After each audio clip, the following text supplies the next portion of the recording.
আসসালামু আলাইকুম। আমি মোহাম্মদ রাফিজুল ইসলাম সেবা ফাউন্ডেশনের পক্ষ হইতে বলছি।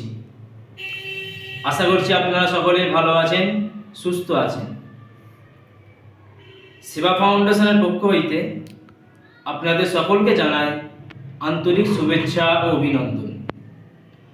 আজ 26শে ফেব্রুয়ারি, 11ই রমজান, বৃহস্পতিবার। পবিত্র রমজান শরীফ উপলক্ষে আপনাদের সকলকে মুবারকবাদ ও শুভেচ্ছা জানাই। আপনারা সকলে অবগত আছেন যে আগামী 1 মার্চ রবিবার 11ই রমজান সেবা ফাউন্ডেশনের পক্ষ হইতে গরিব, অসহায়, রোজাদার মানুষের মাঝে ইফতার সামগ্রিক বিতরণের কর্মসূচি রয়েছে। আপনারা সোশ্যাল মিডিয়ার মাধ্যম দিয়ে পূর্বে শুনেছেন যে সেবা ফাউন্ডেশন আগামী 11ই রমজান রবিবার 1 মার্চ গরিব, অসহায় 100টি রোজাদার পরিবারের মাঝে ইফতার সামগ্রী তুলে দেবে ইনশাআল্লাহ। তো সেবা ফাউন্ডেশনের আমার সদস্য ভাইয়েরা তারা জান ও মাল আপ্রাণ চেষ্টা করছে কিভাবে এই কাজটা, এই মহান কাজটা কিভাবে সম্পূর্ণ করা যায়। তার জন্য আমার ভাইয়েরা যথেষ্ট চেষ্টা করে যাচ্ছে জান ও মাল দিয়ে। আল্লাহ তাআলা আমার ভাইদেরকে কবুল করুক।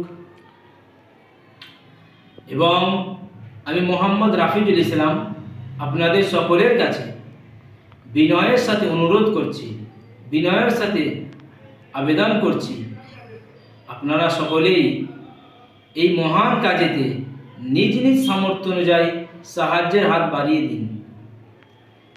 আমরা সকলে অবগত আছি যে প্রিয় নবী করিম সাল্লাল্লাহু আলাইহি ওয়াসাল্লাম ইরশাদ করেছেন, যেই ব্যক্তি রোজাদার মানুষের ইফতারের ব্যবস্থা করে দেবে, রোজাদার মানুষকে খাদ্যের ব্যবস্থা করে দেবে, আল্লাহ তাআলা ওই রোজাদার ব্যক্তিকে যেই সওয়াব দেবে এবং যেই ব্যক্তি ওই রোজাদার মানুষকে ইফতারের ব্যবস্থা করে দেবে, আল্লাহ তাআলা উভয়কে একই সওয়াব দেবে।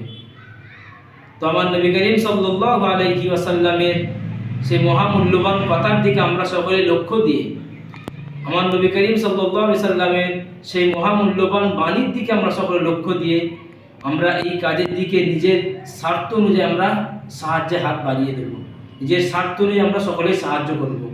আপনাদের সকলের কাছে আমি একান্তভাবে অনুরোধ করছি, একান্তভাবে আবেদন করছি, আপনারা সকলেই এই মহান কাজেতে নিজের সামর্থ্য অনুযায়ী আপনারা সাহায্য করেন। যার যেরকম সামর্থ্য হবে আপনারা সকলেই সহযোগিতা করেন, সাহায্য করেন, যাতে আমরা আগামী রবিবারে, এই সামনে রবিবারে 100টি গরিব, অসহায় পরিবারের মাঝে আমরা আমাদের ফাউন্ডেশন থেকে ইফতার তুলে দিতে পারি।